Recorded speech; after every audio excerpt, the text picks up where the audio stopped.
What's up, Yu-Gi-Oh? It's Jay from Metasheep Yu-Gi-Oh here, back at you with another video, and today we got something a little different on the channel. So, as you know, recently we had the World Championship, like OTS tournament style thing, where they were giving out the black envelope, the coveted black envelope, and as you can see here in the background, we got our envelope. Look at that, beautiful, unopened. I'm not gonna open it, too scared to open it, but I think these things are pretty cool. Sadly, we didn't have like as cool cards as we had last time. I think this one said to have Doom Caliber and Swords of Revealing Light. But I mean, it's super sick, super cool. Shout out to my local OTS, Collectibles and Games. They you know, came through. I was really hoping they got it, but if not, it is what it is. But sadly, we didn't get top number one. Our OTS handed them out as like prizing. But I got top three playing obviously one of my favorite decks, Voiceless Voice, and I'm gonna give you a little deck profile and then give up like some channel updates, some ideas we're having, and such of that sort. So we'll get right into the deck list. So first for this deck list and for all like the help of this tournament, I want to give a shout out to a fellow content creator, Prophecy Wiz. Great guy. I love his videos, especially his stuff. Like all his Voiceless Voice stuff, really, really insightful, really cool person. I actually got to like have like a short conversation with him about the deck, and he was really cool. So I appreciate that. I want to give a shout out to Super C for helping me test all these silly brews with all the decks I thought about playing, and I want to give a shout out to my boy Pierce for also helping me test a bunch. I know they're probably tired of seeing me activate Saphira, normal summon low, yada yada yada. But we'll get right into it. So for this list, we're going to start off with the standard stuff, obviously 3 low, best starter. We play obviously the Diviner package. So we have 3 Diviner and the 1 Traeus Hierarchia. And like I was saying earlier with the Prophecy was thing, he said that from now on we should start playing 2 Saphira. And his reasoning for that was you only play 2 spells, and there's a lot of weird hands where you open up Saphira and pre-prep. So, it's just one of those things, like 2 feels a lot better. You kind of need it, but like not need it as much. I like it. Prophecy didn't play the old man, but I don't know, something about him. He just helps in the grind game. He helps to crack down boards. Like when they have SP, I'll just make him attack over it, continue with my combo. But the 1 old man Saravis, we play 2 prayers, obviously, 3 barrier, 1 blessing, 1 radiance, standard stuff. I really like this. This felt good. Like there was not many hands where I felt like I didn't have enough or I didn't have like too little. As far as the rituals, we play the 2 Skull Guardian. Some people play 2. I like 1 and 1. So I play 1 Saravis, 1 Odd Eyes Pendulum Graph. And as far as like our non-Voiceless Voice cards, we have a 2 pre-prep. And that's pretty much like all your ritual package. As far as hand traps go, we play a big lineup of hand traps. I play 3 Ash, of course, 3 Imperm, 3 Nib. Nib felt so good. There was quite a few games where like I would build like a semi-good board of like, 1 to like 2 interruptions, maybe have like a hand trap in my hand. But one of those hand traps happened to be Nib. So it's like I felt like even if they crack my board, it's like that's okay. I'm going to chew through as much interaction as I can. And then like if they keep trying to go, I'll just nib them, And right now, like this feels like one of the, if not one of the best hand trap in the game. Cool thing this deck can play is right now we're playing Dominus Purge. Really great card. Feels like second Ash. Pops cards when you have, Imperm in the grave, or like if I go Radiance Effect and then they keep going and then I Dominus Purge and take the card out with it. Really good card. Sometimes I felt like I wish it was something else, but not too often did I feel that way. This card is amazing. You can use it from the hand if they control cards. All around, great card. For our secondary engine, as you guys know, for YCS Raleigh, I played the branded variant, playing the... I blanked on his name. The Albion, the Sanctifier Dragon.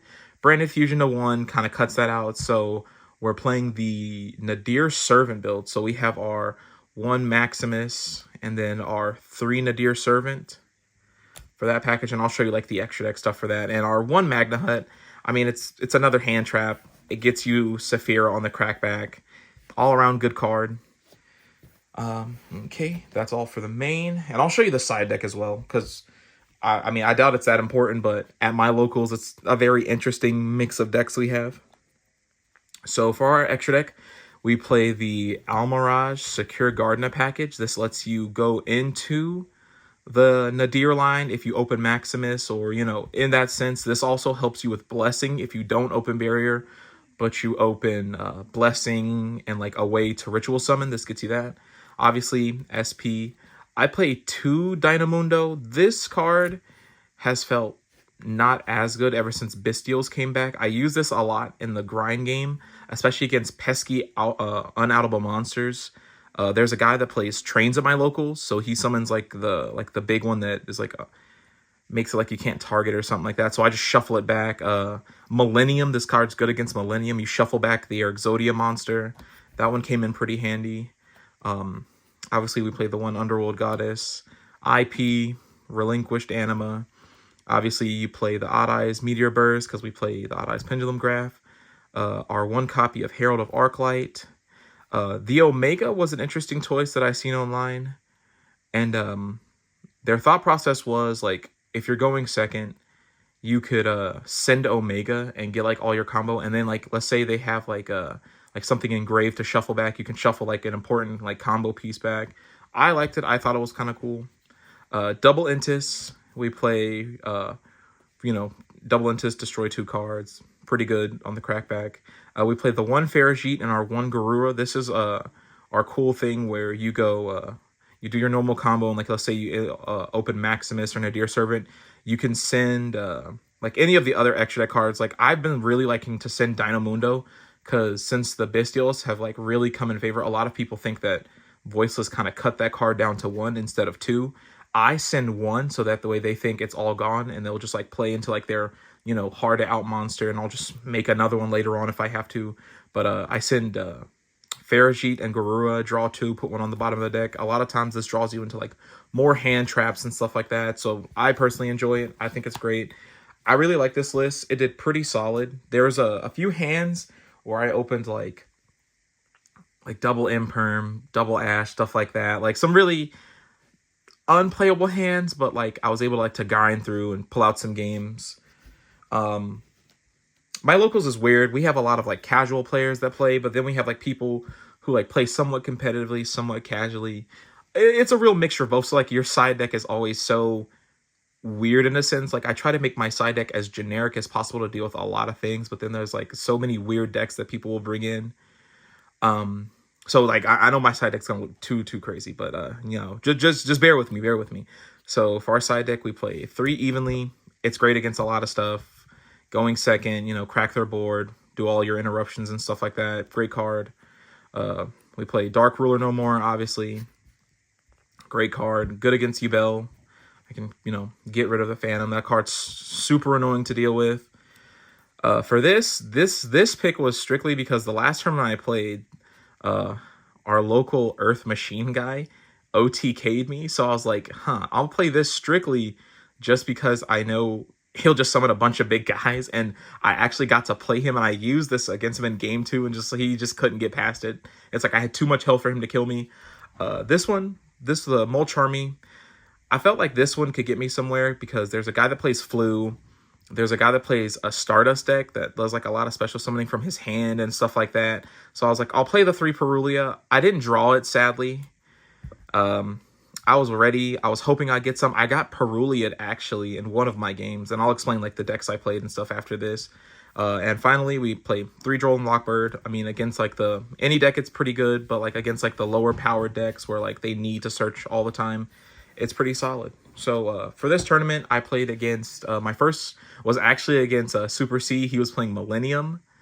Thankfully, I was able to pull that out. I've actually lost to that deck a lot in testing because, you know, Voiceless Voice can't really deal with fusion decks like that. But thankfully, I was able to pull it out. I played against a weird, like, Stardust brew where, like, he just pushes out every Stardust. He actually can hand loop you for all 5 cards in your hand with his normal turn 1 combo. Thankfully, that didn't happen to me. He bricked, like, 2, I think it was 2 of the games, he said. Real cool guy, real funny guy. But he bricked 2 of the games, and then my last game was up against Earth Machine, which I sadly lost again. Took it to game three. Game three, real back and forth. I was able to set up barrier, Skull Guardian low, and pretty much that's all I had, and like Ash in hand.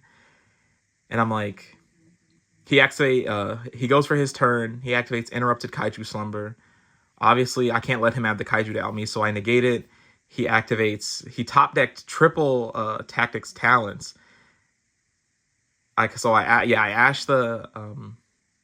ash his Kaiju Slumber. You have to Skull Guardian the triple attack, and he just drew Urgent. He had Urgent Schedule set. Not much I can do about it. I can't, you can't have it all. But, wasn't bad. Third place, I was like, it kind of sucks, but, it's better than nothing. I really enjoyed the deck. Obviously, Voiceless Voice right now is, like, my favorite deck. I'm really hoping that this deck, whether it's Voiceless Voice support directly or just, like, an archetype that kind of fits around it, I hope we get more stuff to play with. But, yeah, third place, not bad. We got our envelope. That's all that matters. Our hard work and testing paid off. Like I said, I want to give another shout-out to my boy Pierce, Super C, Collectibles and Games, our local OTS, for always, having great tournaments, great product, keeping us up to date with things. And now for like a little update on the channel. I know that list was kind of long. We've been really trying to hone in on getting good content coming out. So we've been having like a lot of meetings with like brainstorming, getting stuff ready to go for like series we're trying to work out all the kinks. Around here we work on a budget, so we don't have like all the cool setup stuff, but we're hopefully starting either probably the end of not this month, but probably like the start or middle of next month. Super C is moving, so we're just having a hard time like I'm trying to help him move and everything, get all stuff like that. And then like once we get everything set up, we'll start pushing out more content. We're gonna try to get it to where you can record locals and be able to upload it easier. So that way you can actually see our local scene, give a little introduction to like some of the people y'all maybe haven't met in some of our videos. But yeah, stuff like that. Personal note for me, as you can see in the background, I have my Hello Kitty Sanrio Yu-Gi-Oh collaboration that they did at McDonald's. Like I still kept like the Happy Meal box to like for collection purposes, like to put in like the room or like the background or something, just something nice. Obviously, some of you might know this. I'm a big Sanrio guy. Like, I love them. I think they're so cute. My favorite is by far Cinnamon Roll. Like, I love this little guy. I went to, like, 8 McDonald's asking if they had this little guy. And he's just so cute. Like, as an ex-Blue Eyes player, maybe future Blue Eyes player, stay tuned for that. I'm really excited about that. I had to get him. He's my favorite. Obviously, I got the Pochico Time Wizard one. I know this one was, like, really rare for a bit, but thankfully I came across it. I was happy. Got the Kero P Karibo. Real cute guy. And the most recent one I got was the Obelisk the Tormentor. I wasn't as big on the Egyptian God ones. Like, they're cool. The only one that I really, really want now, after getting this one, I kind of want to get a second one of the Cinnamon Roll so I can keep him, like, in the bag, is the Pum Pum Pudding Exodia. I think that one is so cute. So, yeah, that's a little update with what's going on in the channel. Deck lists and stuff like that. Like I said, we're gonna try to get more videos put out coming up here recently. And I hope you guys enjoyed the video. And stay tuned for what we got. See ya. Peace.